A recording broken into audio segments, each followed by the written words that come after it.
एक time period दिया जाता है बैंकिंग की तरफ से, हमारे जितने भी डीएसएस होते हैं, बाकी जितने भी लोग करवाते हैं कि 1 हफ्ते में हो जाएगा, 10 दिन में, लेकिन वो टाइम पीरियड 2 महीना, 3 महीना, कभी-कभार किसी का होता ही नहीं, लेकिन वो इन्फॉर्मेशन भी उनके पास पहुँचता नहीं है। तो इस प्रॉब्लम को कैसे सॉल्व आप कर रहे हो? सवाल जो सर ने पूछा है जेन्युइन सवाल ही है। सेल करने के लिए पहले जब हम लोग प्रेजेंटेशन करते हैं, हम लोग क्या बोलते हैं 2 दिन में हो जाएगा, 3 दिन में हो जाएगा, 1 हफ्ता हो जाएगा। हम लोग को देखना पड़ता है किस चीज़ में कौन सी प्रोडक्ट और लोन ले रहा है sir, first of all actually.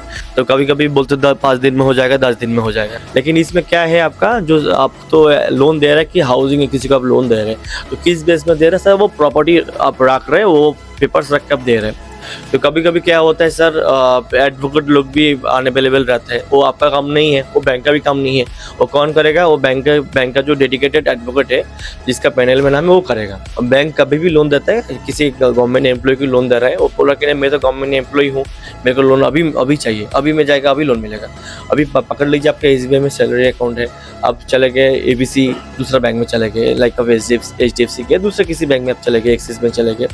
अभी बात ये है कि SBI में जब आप जाते हैं तो वहाँ पे क्या 1 दिन में लोन हो जाता है, लेकिन अब जब HDFC एक्सिस में जा रहे हैं, वो लोग क्या होता है 1 दिन में आपको लोन प्रोवाइड नहीं कर पाता है। उन लोग क्या बोलते हैं 3 to 4 वर्किंग डेज हमको लॉगिन टू डिसबर्समेंट चाहिए।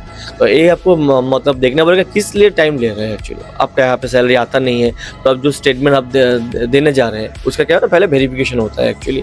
और बैंक भी नहीं करते, बैंक का दूसरा थर्ड पार्टी एजेंसी होता है, बैंक का दूसरा एजेंसी होता है, उन लोग करते हैं, उन लोग बाद में रिपोर्ट देते हैं। कभी कभी क्या होता है आपका SBI में अकाउंट है, सैलरी अकाउंट है, आप उससे लोन ला के दूसरा जगह से लोन ले रहे हैं, आप SBI से ना लेके आप HDFC से ले रहा है। तो भी क्या करता है, जब HDFC से कोई एसोसिएट जाता है, उसका जो स्टाफ है, एलोकेटेड स्टाफ है, जिसको हम बोलते हैं एजेंसी लाइक ऑफ, तो जाता है, तब क्या होता है कभी कभी SBI जो उसका जो बैंकर है, उन लोग कोऑपरेट भी नहीं करता है, क्योंकि उसका कस्टमर बेस खराब हो रहा है, वो दूसरा जगह जा रहा है, उसका सेल नहीं हो पा रहा है। तो ये सब रीजन में कभी कभी लेट हो जाता है। अभी कस्टमर जो बात यही है, जो रिप्रेजेंटेटिव रहेगा बैंक की तरफ से, जहाँ पे कस्टमर लोन पे अप्लाई किया, क्या है ना, कस्टमर को सही तरह इन्फॉर्मेशन देना चाहिए।